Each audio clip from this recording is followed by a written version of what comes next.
ભાજપના કાઉન્સિલર એવો દીપુ પ્રજાપતિ જેના વિરુદ્ધ ખાસ આણંદ ટાઉન પોલીસ મથકે ગુનો નોંધાતા દીપુ પ્રજાપતિ પોલીસની ધરપકડથી બચવા ભૂગર્ભમાં ઉતરી ગયો છે અને જ્યારે પોલીસે કાઉન્સિલરના બે ભાઈઓની ધરપકડ કરી દીધી છે, એક દિવસના રિમાન્ડ તેમને મેળવી વધુ તપાસ હાથ ધરી છે।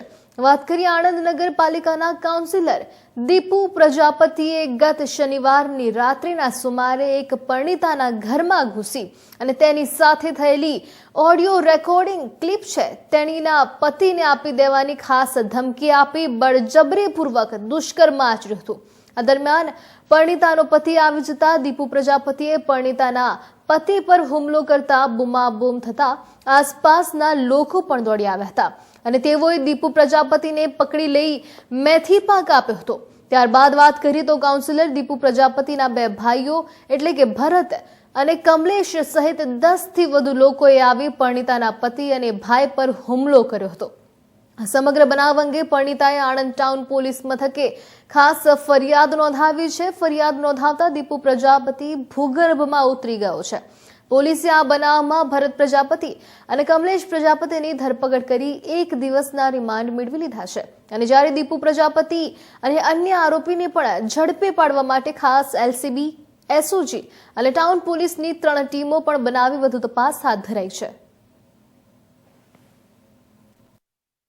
આણંદ ટાઉન પોલીસ સ્ટેશનની હદમાં આવેલ સરદારબાગ ચોકી પોલીસ સ્ટેશન વિસ્તારમાં રહેતી એક મહિલાએ આણંદ ટાઉન પોલીસ સ્ટેશનમાં આવી અને પોતાની ફરિયાદ હકીકત જાહેર કરેલ કે પોતાના મત વિસ્તારમાં જ તારીખ 6/6/2024ના રોજ સરદારબાગ ચોકીમાં પોતાના ઘરે તે વિસ્તારના કાઉન્સિલર પોતાના ઘરે દીપુભાઈ ગોરધનભાઈ પ્રજાપતિ આવી અને તેની સાથે તેને વોટિંગની પાવતી આપેલી હતી અને તેના મોબાઈલ નંબર મેળવેલો હતો।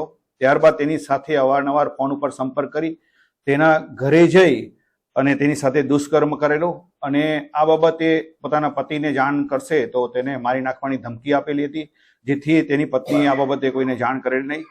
ત્યારબાદ પણ તારીખ 16/11/2024ના રોજ આરોપી દીપુભાઈ ગોરધનભાઈ પ્રજાપતિ મહિલાના ઘરે જઈ અને તેની સાથે દુષ્કર્મ કરેલું।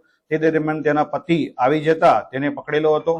ત્યારબાદ આ પોતાના દીપુભાઈ ગોરધનભાઈ પ્રજાપતિએ પોતાના બંને ભાઈઓ તથા અન્ય 7 જેટલા ઈસમોને ભોગ બનનારના ઘરે બોલાવી અને ત્યાંથી નાસી છૂટેલો હતો। આ બાબતે ફરિયાદ હકીકત જાહેર કરતા રેપ તથા રાયોટિંગનો ગુનાઓ રજીસ્ટર કરવામાં આવેલા છે। આ બાબતે પૂરતા પુરાવા એકત્રિત કરી આ ગુનામાં સંડોવાયેલ આરોપી કમલેશ ગોરધનભાઈ પ્રજાપતિ તથા ભરત ગોરધનભાઈ પ્રજાપતિની ધરપકડ કરવામાં આવેલી છે।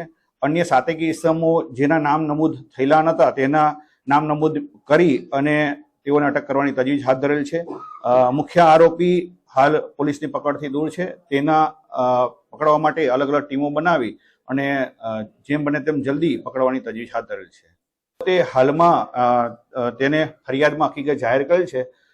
મેડિકલ પુરાવાઓ બાબતે તપાસ દરમિયાન જે પણ એવિડન્સ હશે એ બાબતે કલેક્ટ કરી અને જે તે ડોક્ટર શ્રીની અને આ બાબતે પૂછપરછ કરી પૂરતા પુરાવા એકત્રિત કરવામાં આવશે। સુધી પોતાની ફરિયાદ હકીકતમાં આવી કોઈ પણ હકીકત જણાવેલી નથી।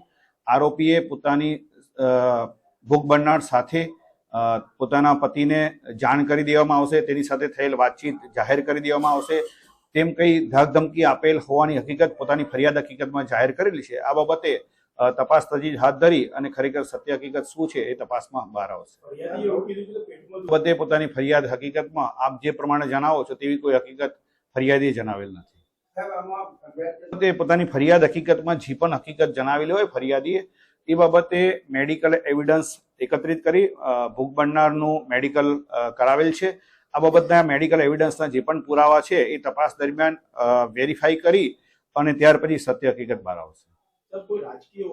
કોઈ પણ મહિલા અત્યાચારનો ગુનો એ ગંભીર પ્રકારનો ગુનો છે। આ ગંભીર પ્રકારના ગુનાની ગંભીરતા સમજી પોલીસ અધિક્ષક જસાણી સાહેબે આ ગુનાની તપાસ પીઆઈ દરજ્જાના અધિકારીને સોંપેલી છે અને કોઈ પણ આરોપી હોય છે જ્યારે પોતાની ધરપકડ દૂર થવા માટે